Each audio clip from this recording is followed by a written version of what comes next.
Previously, in a galaxy far, far away, our little friend was continuing his secret mission. Having sold his wares and ignored the stares, he journeyed on, scouting the planets and recording his discoveries. Picking up a distress call, he set out to find the source.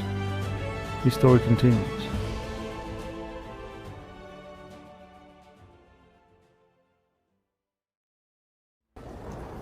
Using the basic blueprints I had received, I cobbled together a basic shelter. There was a raging storm outside, so even this was better than nothing. The base computer had downloaded some additional data, and I was sent the blueprint for a construction research unit. This would allow me to convert old, or damaged tech modules, into advanced construction blueprints. Using the device, I learned the blueprint for a base teleport unit, a biofuel reactor and solar panels. Geez, I'm glad I picked up those tech modules. There were plenty of flora around, so I started harvesting the carbon, using my mining beam. Suddenly, warning, sentinel drones approaching. I had triggered the sentinel suppression measures, and was under attack. The sentinels fired pulses of red lasers, but my exosuit shields were holding up. My multi-tool was only equipped with a mining beam, but with adrenaline and luck, I managed to destroy the 3 sentinels. I feared more would be on their way, so I quickly ran back to the safety of my shelter. More sentinels returned, so powering up my base teleporter, I made a hasty dash inputting the space station's access code.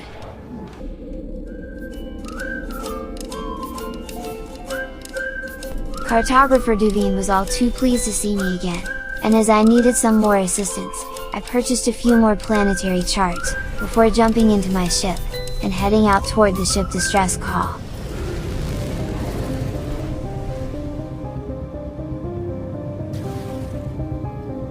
Pinpointing the location of the signal, I descended to the planet's surface. It was a clear sunny day, and I could instantly see the glint off the crashed ship's cockpit. Landing nearby, I scanned the ship. It was a B-class Explorer, with a value of over 1 million units when new. Let's see what I can find. I deactivated the distress signal, and with no signs of life, set about repairing the ship. Finders keepers, right?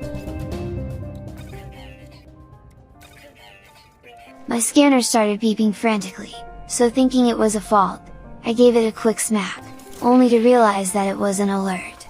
It had picked up a very rare flora, exosuit. The plant seemed to be full of some kind of honey or nectar, and was surrounded by swarms of bee-type creatures. Returning to the crash site, I inspected the distress beacon closer, and located the black box. A hologram of a creature appeared, and although no sound, it seemed to point towards some recently installed ship tech. Logging the find to my databanks, I should now be able to build a teleporter receiver unit. I was receiving signals from my base computer. It seemed to have decoded some additional data from the previous user, so I headed back to the base to check it out.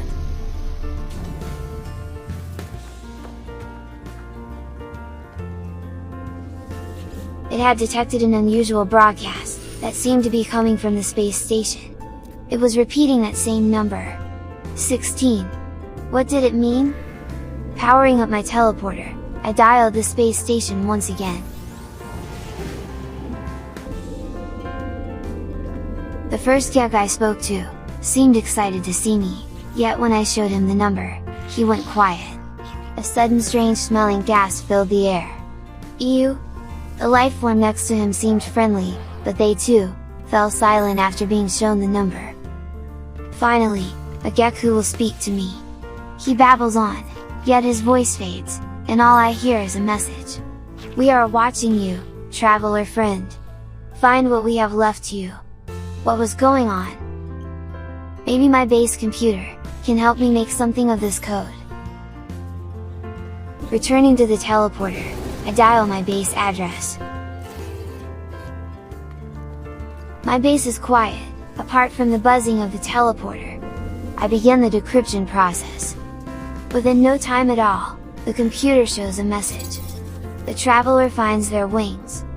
fly to us, and claim your place among the stars. My starnav instantly receives what seems to be a distress call. I must find the answers, so I jump in my ship and input the coords.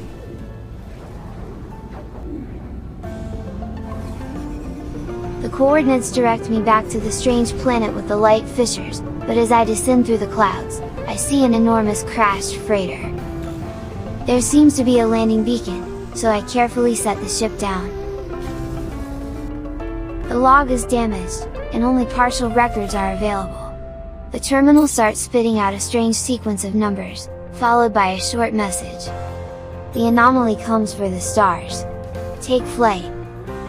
A schematic for a hyperdrive is attached to the end of the message, but this is for a starship, not a freighter? This must have been placed here, after the crash, in the hope it would be found. Exploring the rest of the crash site, I discovered some large cargo containers. Fixing the damaged solenoids, I powered them up. Annoyingly, there was not much, other than a handful of nanites, some launch fuel and some antimatter housings.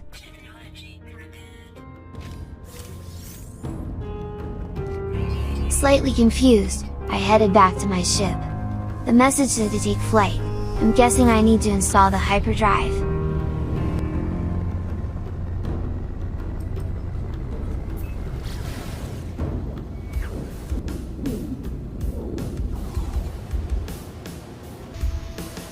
Returning to my base yet again, I set about installing the hyperdrive, but soon realized I did not have the materials required.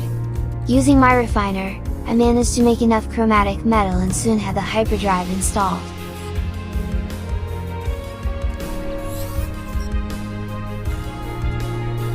Bugger! No fuel! I guess I'm not going anywhere just yet.